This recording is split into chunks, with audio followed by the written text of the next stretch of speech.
The Marlins get the splits in cause, 2 apiece, but the Marlins offense with this one propelled them to victory. Everyone chipping in, including Ali Sanchez. Love to see it. Tons to get into on Friday's episode of Locked On Marlins.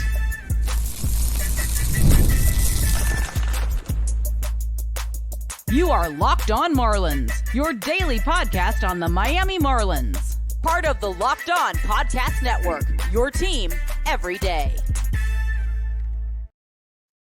Greetings from England and welcome to Locked On Marlins, your daily Marlins pod. I am your host, Peter Pratt. Hit me up, of course, at Miami Marlins _UK. Happy Friday, guys, and welcome to the show.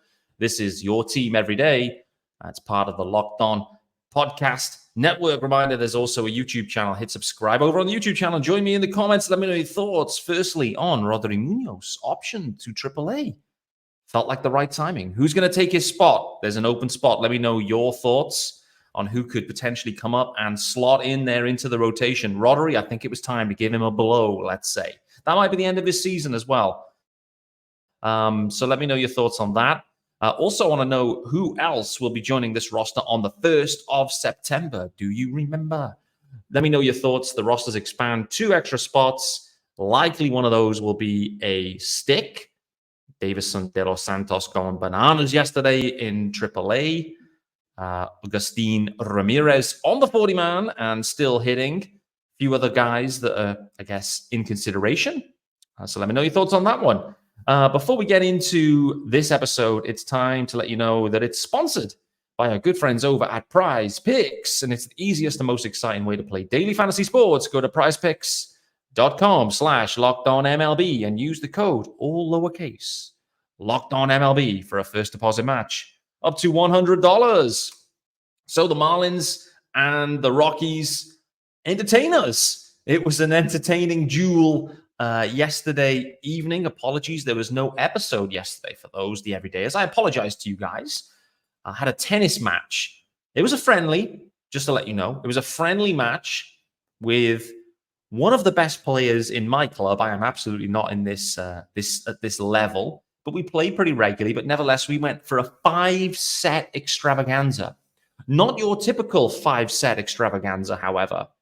Unfortunately, the score in these 5 sets played was 6-love, 6-love, 6-1, 6-love, 6-1, all to him. 5 sets played, 2 games for me. Absolutely spanked. I got my timers completely wrong with the start of the Marlins game. Got home thinking, right, game's just about to start or has just started. Turned it on. I was like, Beozo's already served up a few meatballs. He's out of the game, but the Marlins offense is alive. So kind of botched it yesterday. Nevertheless, it was a fun game. The second part of it that I watched live, nevertheless, was absolutely fun. And this was a stereotypical Coors game, right? Like this just is Coors in a nutshell. 12-8 Marlins, 18 hits for the Marlins offense. The Rockies managed to get 8 runs and 12 hits. It was just that kind of game. And it was just like piecing hits together. Even when the Marlins stretched out like what seemed to be like an unassailable lead, next thing is hit. And, you know, they're kind of back in the mix. So wild game. Beozo, though, manages to go 4 innings. He gave up 6 earned, 3 home runs. That was the concern headed into this one with Beozo. Was clearly a extreme fly ball pitcher at this point. How will he survive in Coors? And I'm going to call it out to say that out of the 4 innings, giving up 3 home runs in that spell is not overly sustainable. Nevertheless, Declan Cronin came in, but exited the game. Declan Cronin seemed to hurt himself on the play before, tweaked his left knee, I think, stayed in, but then was clearly in discomfort. Exits the game there, Declan Cronin. Considering it's the 30th of August now, and there's less than a month worth of play remaining. If this is anything kind of relatively serious for Declan Cronin, I think that could be the end of his campaign for the Marlins.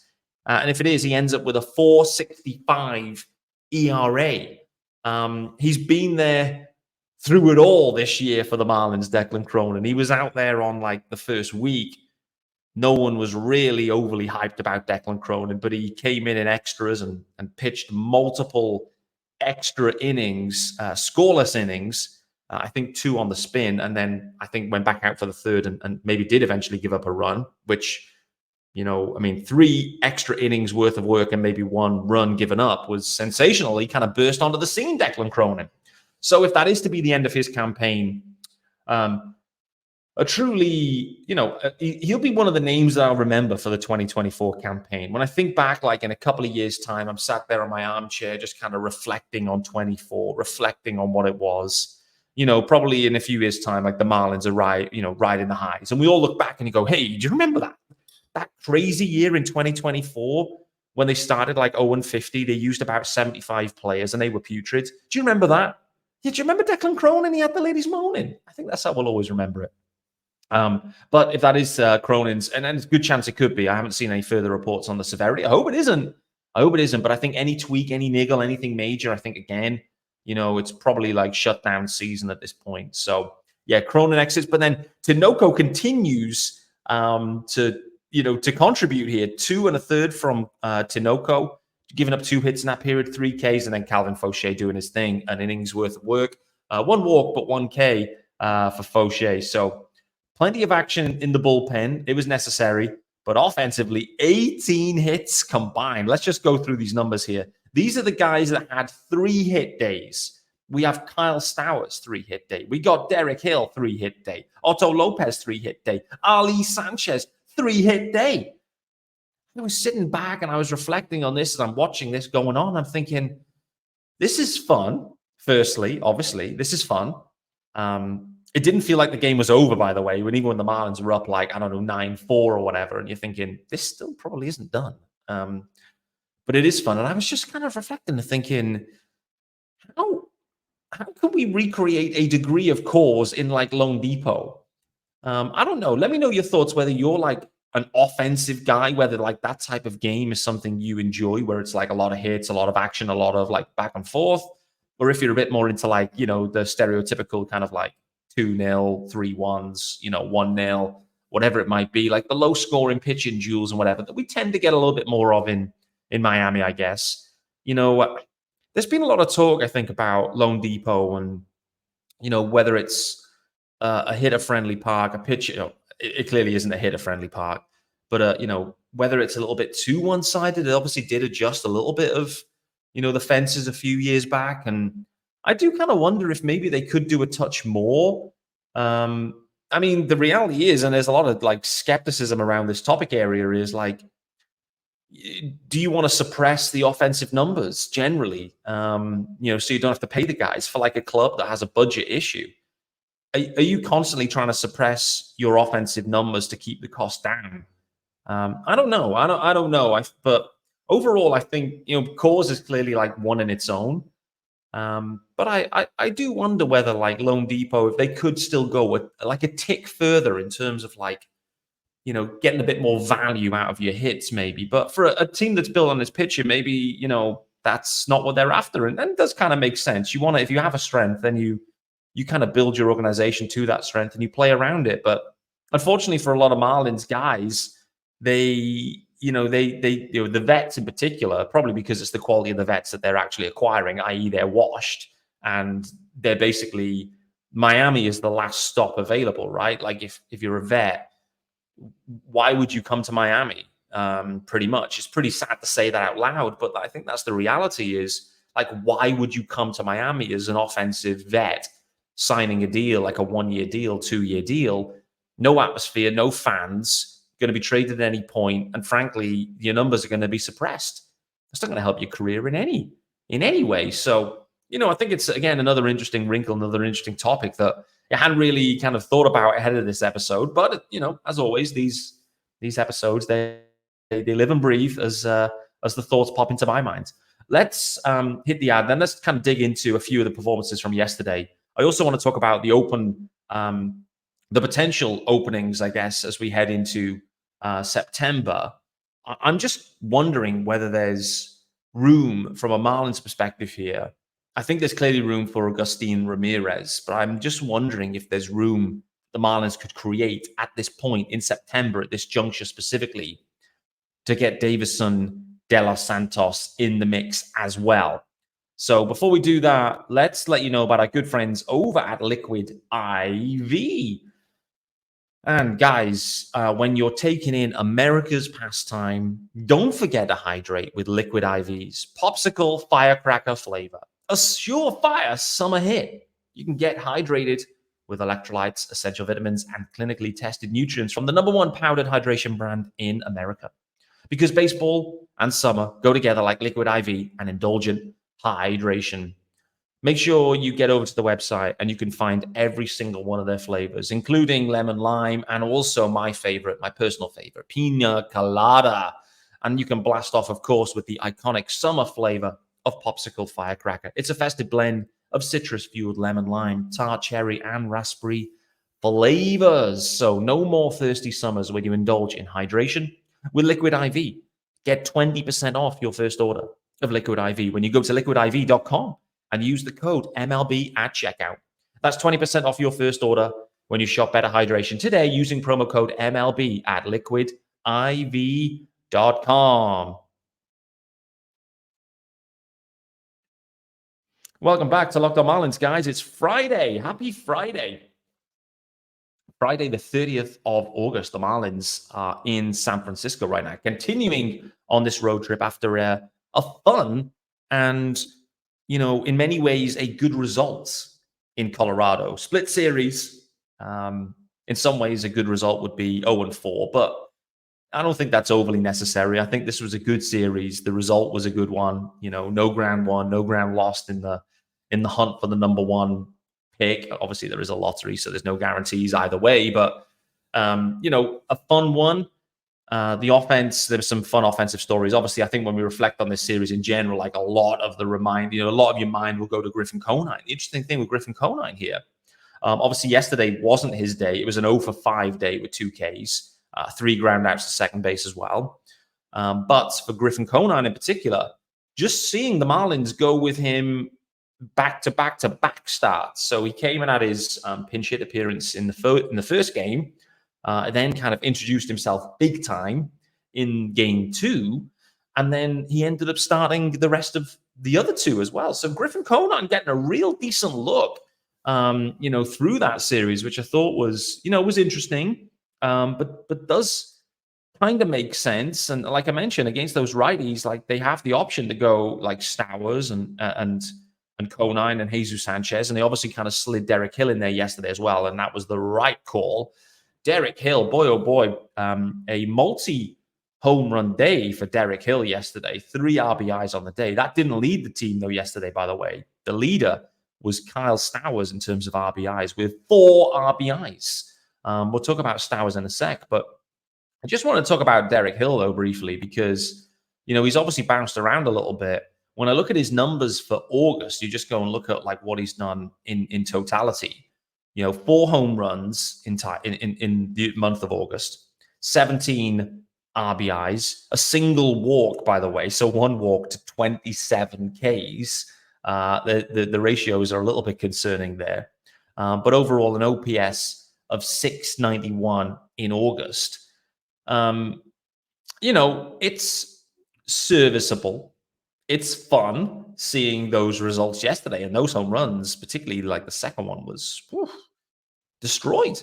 Now let's not forget, like Hill's hitting, he's hitting 5 in the lineup. I've seen him, he's hitting, clean up some days when he's in there. So he's getting a sizable look for the Marlins.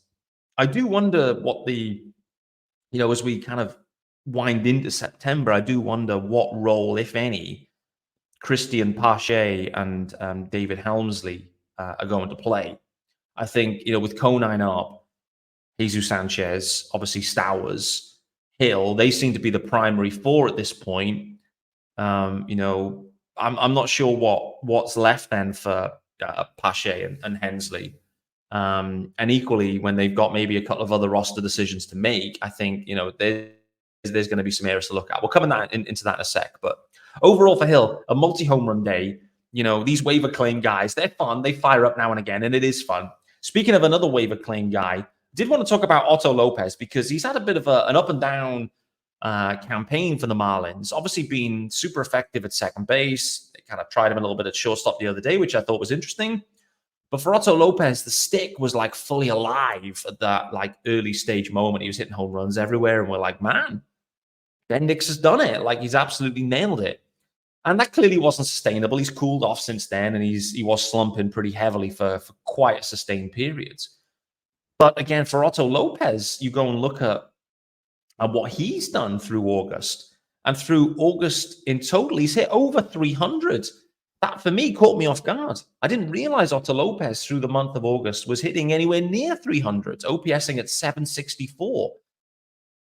No home runs in there. So again, like the offensive profile has adjusted quite significantly from that early part of the campaign. But 7 stolen bases, 10 walks, 19 Ks, 6 RBIs, no home runs, like I mentioned, but 29 hits in total. So it's been a really decent month for Otto Lopez. I guess in terms of overall production throughout August, I guess if we use kind of OPS as the main indicators, Jake Burger is up there, but actually the OPS leader, granted, completely different amount of plate appearances, but Jake Burger's up there at a 118 OPS. But Connor Norby, a 172 OPS in the 40 at-bats that he's had. He's hitting 350. So Connor Norby continues on his hit streak to keep his, for his Marlins career.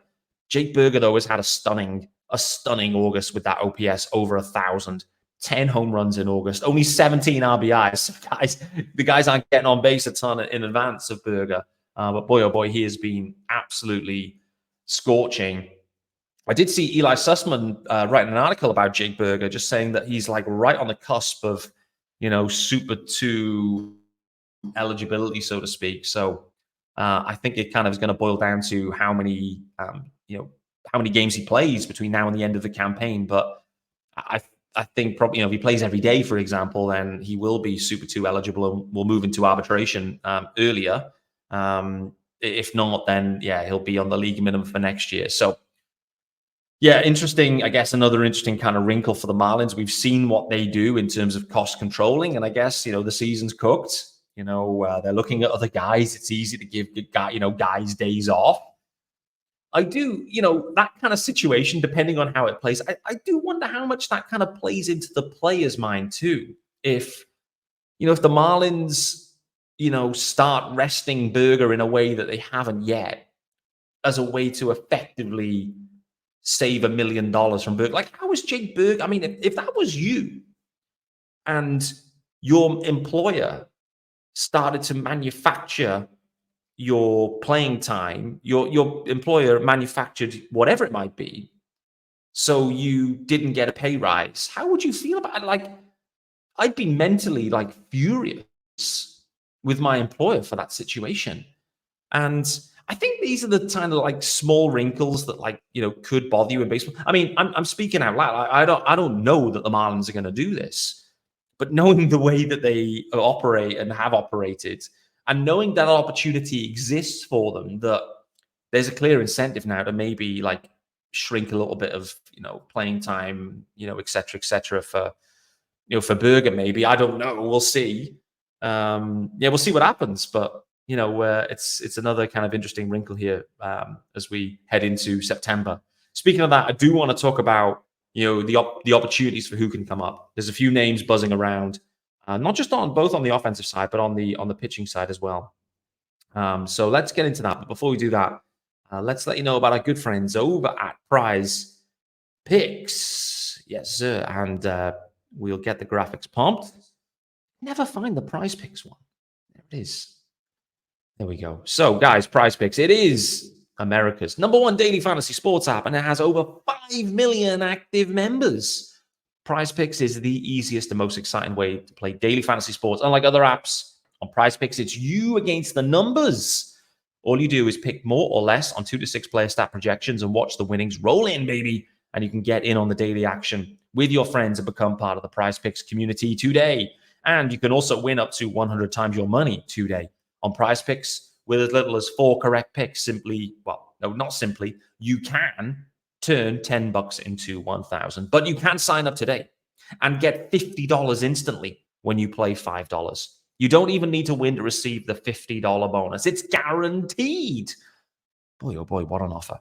So Download the PrizePicks app today. Use the code LOCKEDONMLB and get $50 instantly when you play $5. That's LOCKEDONMLB on PrizePicks to get $50 instantly when you play $5. You don't even need to win to receive the $50 bonus. It's guaranteed.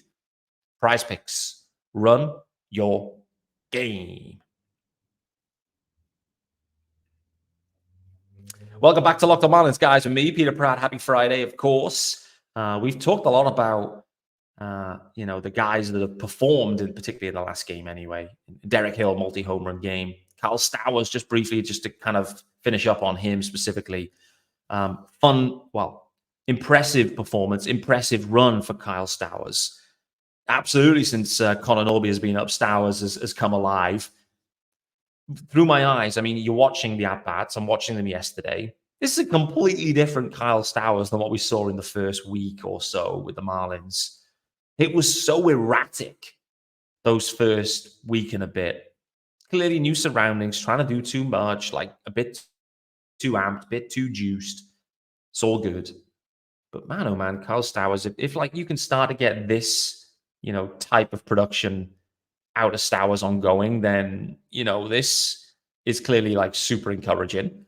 And I guess for him, in general, there's a huge opportunity for Stowers. Connor Norby as well as, pretty much solidified his spot. Stowers looks to be doing the same. Like, the roster's taking shape heavily next year. And based on what we're seeing at the moment, and there's a few, new recruits, let's say, that could be on the way, that could be impact sticks. Stowers is a big part of this. Xavier Edwards, Jake Berger, Jesus Sanchez, the core, the new core is here. Let's say it's a young core. Man, oh man, it is. When you look at the offensive guys, it will only, if you think about who will be in arbitration, Jesus Sanchez for certain is in arbitration, and maybe Jake Berger. But apart from that, it's going to be league minimum guys. It's going to be the cheapest offense out there, easily. Let's see what happens with Sandy Alcantara. I think he does start, obviously, probably opening day. So it's not going to be, not everyone's going to be on league minimum. Wait to see what happens with Jesus Luzardo as well. But, if any moves are made in that direction, then, man, oh man, this Marlins roster, the active roster, the active number, not the dead money associated with some of the guys they moved on from. But, yeah, it's going to be super low cost. But, again, I think like I was saying on Wednesday, the variance between, an underperforming vet that you end up having to spend $3 to $5 to $10 or whatever $1 million to get him in versus like, Griffin Conine being an example of that, or Kyle Stowers, these guys on league minimum, like these guys are super young. They're super hungry. They're keen to learn. Like they're on the upward trajectory at this point. Whereas the other guys are kind of on the bottom end of the curve, or they're tailing downwards. And so, I'm all for these young guys getting opportunities, and I'm all for that. I think it's fun. And again, like I mentioned on Wednesday, like the fan base embraces this situation a lot more. Like everyone's behind these guys. They're rooting for them. They want to see the improvement. It's all good. So let's talk about the roster situation here. Obviously, the September expansion will kick in on Sunday. And so the 1st of September is on Sunday. The Marlins are in San Francisco at that point. So not really optimal. I'm interested to see how they handle that situation. I assume that no one's there kind of taxiing with them at this point. So maybe it's possible I don't know, like could the Marlins go, shorthanded on Sunday? Is that even possible? I don't know. It's a bit of a funky day, like on the road in San Fran, which is like clearly like a significant distance away from Miami. I don't know. Maybe they've got a couple of pitchers. Maybe they go with like multiple pitchers for that day, depending on how the series goes. But I don't know. I think like looking forward though, let's think Monday. Let's assume like for the Nat series, things will shake up. When we look at like who's on the 40-man right now, being an indication of like who they consider. So 40-man wise, the guys that aren't on the roster, the active roster that are on the 40-man, Johnny Pareda, obviously the backup catcher. You've then got Agustin Ramirez, also catcher, also on 40-man. We then have Graham Pauly, who's down in AA at this point, and then Victor Mesa Jr., who is who's out for the rest of the season. So when you consider all of those names, the only one, in my opinion, that should have any consideration for obvious reasons should be Agustin Ramirez. So I think if they stick with a guy that is already on the 40-man, Agustin Ramirez is like the obvious choice. Obvious choice. He can DH a bit, catch a bit, it's all good. It's all good. They go with 3 catches, but effectively 3 catches / a DH. For me, that makes logical sense. I think the wild card for me is what they do with Deyvison de los Santos. I think that's the main wild card because he is hitting balls, such insane velocity at AAA. Another home run yesterday.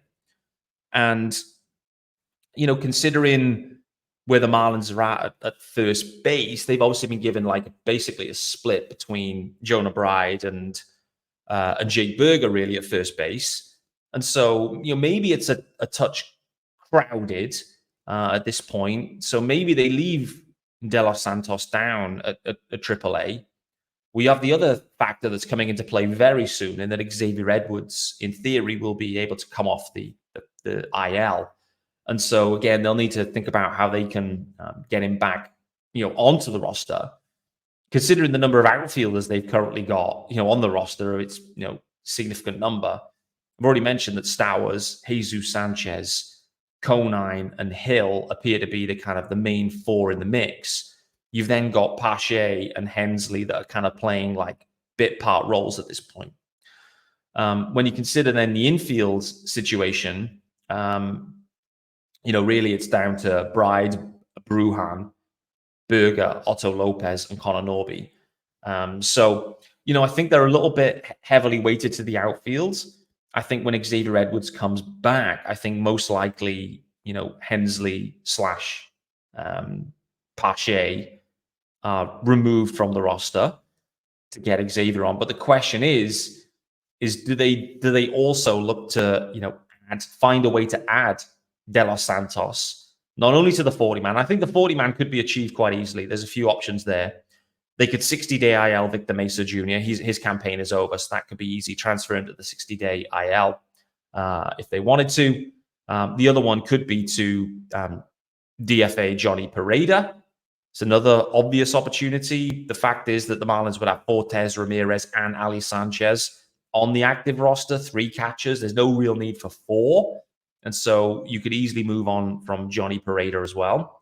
So some easy decisions there. As a fan, and I think as a fan base, the fan base, I think, would absolutely lap up, getting a look at both Agustin Ramirez and Deyvison de los Santos in September, to go with Stowers, to go with Norby. We get Xavier Edwards back too. This would be and for me, it's a no-brainer. De Los Santos is ready. The Marlins have an obvious need at first base. He can play, I think, a little bit of third base too, so they may mix and match around. But we're going to see De Los Santos at the big league level next year. And I know he's not on the 40-man. I know it's about, not starting the clock, etc. But they're not going to use any minor league options this year if they bring De Los Santos up. And so we'd still kind of walk into next campaign with 3 minor league options, and they can decide how to play that. But he looks ready. Agustin Ramirez, these guys look ready. And considering where the Marlins are at this point, it feels like the right choice. It feels like the right thing to do. So my gut feel here is that Agustin Ramirez comes up either on the 1st or the 2nd, depending on how they play it. I think he's going to be the guy added. It's a no-brainer for me. I think Xavier Edwards is close, but I also think the Marlins, in the very near future, also get Deyvison de los Santos up as well. I think the guys at risk on the roster, both Hensley and Pache, I think if they keep Conine on there, then they can mix and match with the others. They got Brujan as well, who's obviously got versatility in the outfield. And so that's what I would do. And I think it would get a lot of eyeballs. Not only you've got Conine, but Agustin Ramirez, De Los Santos, Norby, loads more eyeballs on the Marlins than you would normally have in September when a team is 40 games under 500. I think that's the direction they go. Guys, I'm going to wrap it up there. Thanks for making Lock the Marlins your first listen, guys. There is an empty rotation spot. I think the guy to look out for there is, well, he is also, I guess, just to kind of wrap up on this, I should have mentioned this already, but in terms of the open spot on the 40-man and the rotation, Adam Mazur is obviously on the 40-man, having pitched for the Padres earlier this campaign. So Mazur is there, but Mazur is also looking pretty sexy as well in his recent outings. The dates don't quite align with Roderi's start and Mazur's last start, and so they'd maybe have to think about that. Could they go short rest? Could they throw in a bullpen game? Could they do something in between? But it wouldn't shock me to see Mazur come up, as the next guy up here from a pitching standpoint. Obviously, Roderi's down; he can't come back up unless it's to replace an injured guy. So, wait to see. Some exciting decisions for Peter Bendix to make, some exciting decisions, I think, from a Marlins perspective that are pending. Just how many of these prospects that are now big league ready are we going to see in September? I think from a Marlins perspective, there's no reason to hold them back other than maybe some financial reasons, which does add some nervous energy to that. But I think if they take that away, I think Ramirez and De Los Santos are both out playing for the Marlins in September. And we start to get a good look at how this offense can look and feel for 25. Considering how it's looked and felt thus, for the last month and a half, I think there's a lot to be excited about for this Marlins offense. It's different. It's young. There's going to be struggles, but it's certainly a lot more watchable as a product that we saw from earlier in the campaign, no doubt about it. And so, the only way was up, but absolutely this offense has been improving. And I think with a few more guys, it's going to further improve. This time it is goodbye, guys. Thanks for making Lock the Marlins your first listen. I look forward to seeing you guys next week.